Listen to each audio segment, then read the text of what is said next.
Today we have lots of news to discuss, bro. Lots of news for both Real Madrid and Barcelona because there's been so many news today about both the clubs and what their situation is, different transfers, different signings that are happening, different sagas, so much drama between the two clubs, bro. Like these two clubs and the drama that's been happening to them over these past few summers.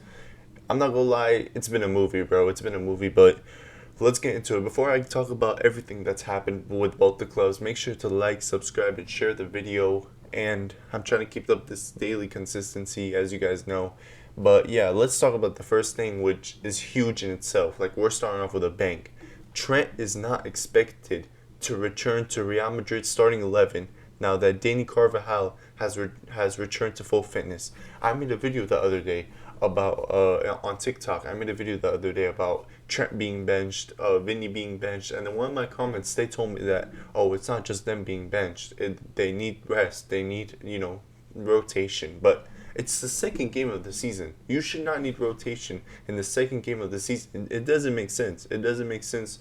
So I was confused, right? I was confused. I was like, could Xabi Alonso just want this game Carvajal to be in it because it's an easy team, so Carvajal can get some rhythm, Carvajal can get back in shape, back in fitness, but that doesn't seem to be the case. That genuinely doesn't seem the case. It looks like Xabi Alonso seriously he wants Dani Carvajal over Trent. Now look, I'm not here saying that Dani Carvajal is a bum, okay? Dani Carvajal, first of all, he's the Real Madrid captain, okay? That's first of all. He was the Real Madrid captain before he got injured as well, so he's a crucial figure in that team. Second of all, he's a world-class right back, okay? We saw what he did for Spain. We saw what he did for Real Madrid before he got injured. He scored in the UCL final. He had an insane Euros campaign, and he got an unlucky ACL tear. But you're signing Trent Alexander-Arnold. Okay, you're not signing, like, let's say you're not signing, I don't know, who can I use as an example? You're not signing Gusto from Chelsea, okay? You're not signing someone like Gusto from Chelsea, who's a good player, pretty good player that can do the job for you. No, you're signing a generational right back. A generational right back in Trent Alexander-Arnold, a person who has this talent, the sky's the limit for him. The sky is the limit for Trent Alexander-Arnold. If he's utilized like he wants to be, if he's utilized correctly, the sky's the limit. His potential is out of this world. Some people even consider him the best Premier League right back of all time, and he left the league at 25. So this guy's not a bum. This guy's not a decent player. This guy's not just a good player. This guy's an insane player. So the fact you're benching a young player that's about to enter his prime, a player who wanted to join this club more than anything else, you saw how this was the hardest decision for him, leaving his boyhood club, but in the end, he would go to Real Madrid, he would win trophies, and was it Trent that said he would go for the Ballon d'Or? I think he has said that. And now I'm so confused. I'm so confused. Did Trent know about this? Did Xabi Alonso tell Trent? By the way, this comes from The Athletic, okay? This is big. This is big news. That's why I'm making a video about this. This is big news. Coming from The Athletic, you should always take that seriously. But did Xabi Alonso tell Trent that he would not be starting? Maybe is Trent going to play in the midfield again? Like, we've seen that gimmick over and over again. It's never really worked out. But what plans does Xabi Alonso have for Trent? And did Trent know about this?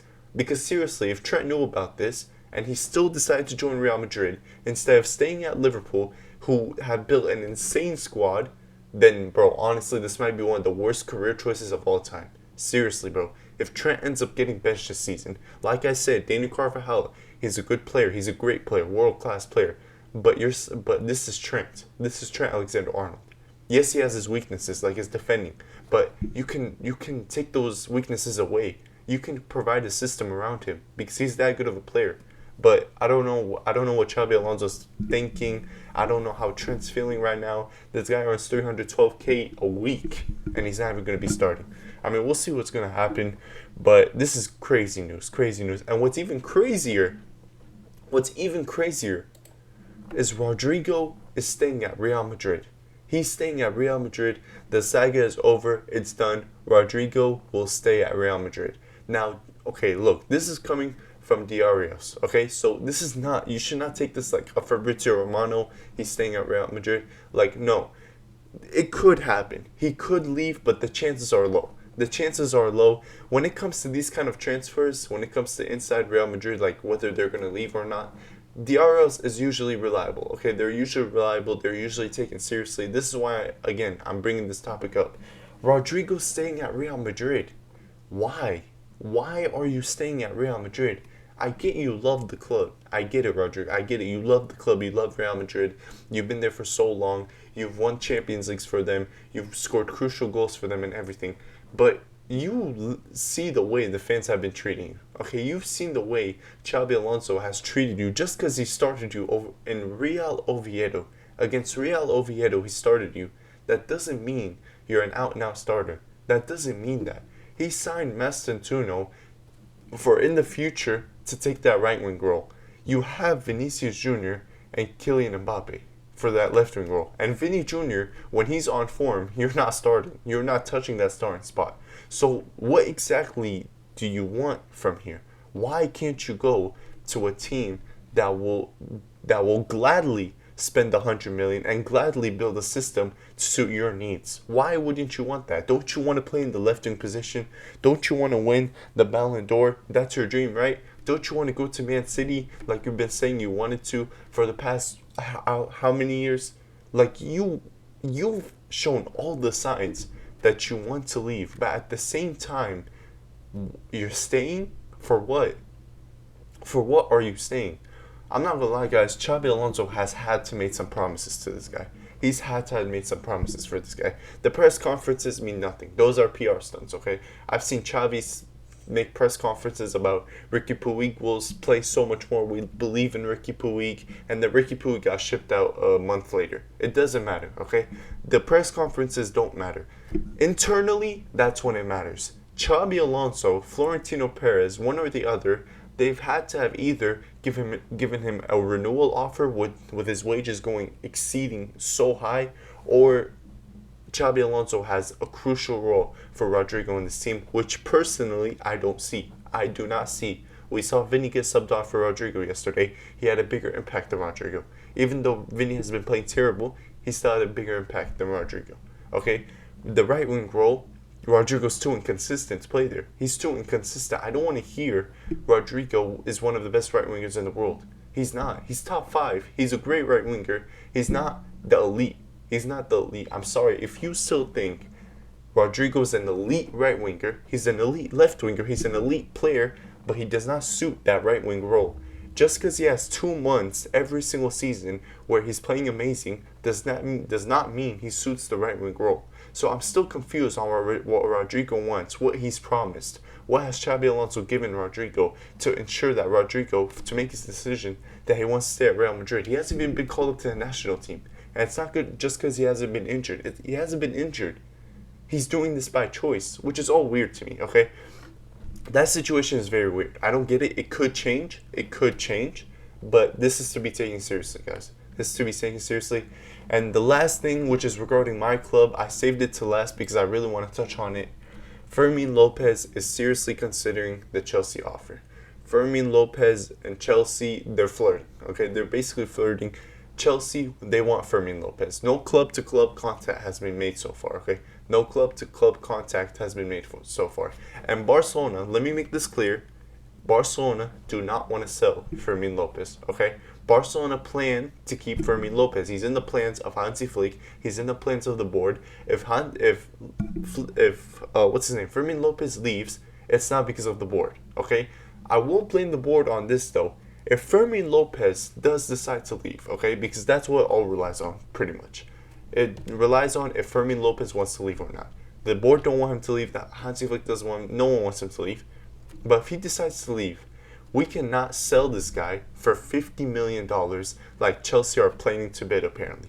If I see Fermín López, one of the biggest talents, especially in his position, a rare talent, especially in his position, a unique profile, if I see Fermín López getting sold to Chelsea, who we know how much money they have, we know how much money they've spent on other players, if I see Fermín López, 21 years old, one of the biggest, I'll say it again, one of the biggest talents in his position gets sold for 50 million, then we have a serious issue at the club, and we've known that for a while, but it's only going to get worse. The drama's only going to get worse. It's only going to get more toxic, and the only way I'd accept this Fermín loss is if we signed a center back this summer. If we signed a center back this summer to take his role, I would accept this. Okay, you know what? I'll be like, fine. If we can get a good center back and we can sell Fermín for 70, 80 million dollars, which is, in my opinion, that's how much he's worth, 70 to 80 million dollars, maybe even $90, because he's such a good talent.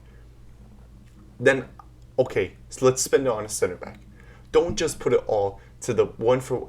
Please, let's not make this a 1-for-1 sale. Okay, it's not worth it. We're talking about long term here. Fermín will give us so much joy in the long term because he's that good of a player. We cannot just sell him for 1-for-1 purposes. Get the best out of this transfer, and if you can't sell him, then don't sell him. We do not need to sell Fermín for 50 million. We have the advantage here.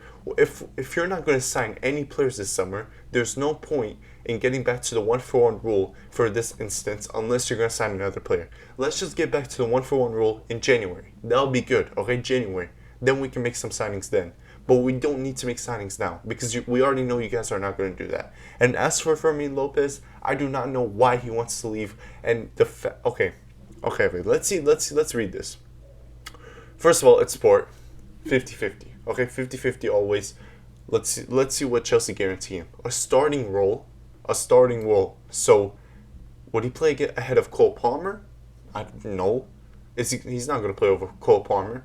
Maybe he'll put Cole Palmer on the right, and then Fermín can be in the middle. But then you're leaving Esteval to get out, and then you have no options for the other right wingers that are coming up. Left wing, Fermín is not a left winger. Okay, he can play there, but you're trying to get the best out of him. You will not play him left wing. Right wing, lost cause. Striker, lost cause. And center mid, lost cause. So the only way to play him is a cam. Is he going to start over Cole Palmer? Or are you pushing Cole Palmer to the right, but then Esteval is not getting that much minutes? And then on the left-hand side, Neto and Gittins, they're competing for that role. Fermín can go there. So this guarantee starting role, how true is it? How true is it? And if it is true, should Fermín still move there? Because don't keep in mind, okay? 2 weeks ago, Fermín López says, don't worry, coolers, I want to stay at Barca. That's what he said. So is he really going to move out? He will have a significant salary increase. This, I believe, is one of the reasons he wants to go. Okay, if he does want to go, this will be a big part of the year because you know Chelsea with their salaries. And also this part, I totally understand. More chances to play in the World Cup next year. He's going to have more minutes and a good Premier League team. But it just doesn't make sense. I really, really don't want Fermín López to go. I really don't want Fermín López to go. Could he be leaving because of the Gavi situation? I hope not. If I had a player this talented to leave over the Gavi situation, over a fist fight, then bro, I'll be so mad, bro. I'll be so mad because there's no reason to let a generational talent go for a fight, bro. Come on. Grow up, bro. Wallahi, grow up. On God, grow up. Please grow up, bro. Fermín López needs to stay at this club. Because once Dani Olmo gets injured, oh my God. If Dani Olmo gets injured, right? Thank you guys so much for watching. This is all the news for the Madrid and Barcelona news. Tomorrow, I'm going to be doing my top 8 Champions League predictions because the draw is on Thursday. I'm going to tell you how I expect Barcelona to perform, where I want them to finish, no matter who we play, to be honest. We should be finishing in this spot that I have tomorrow. But thank you guys so much for watching. I'll see you guys next time. Peace.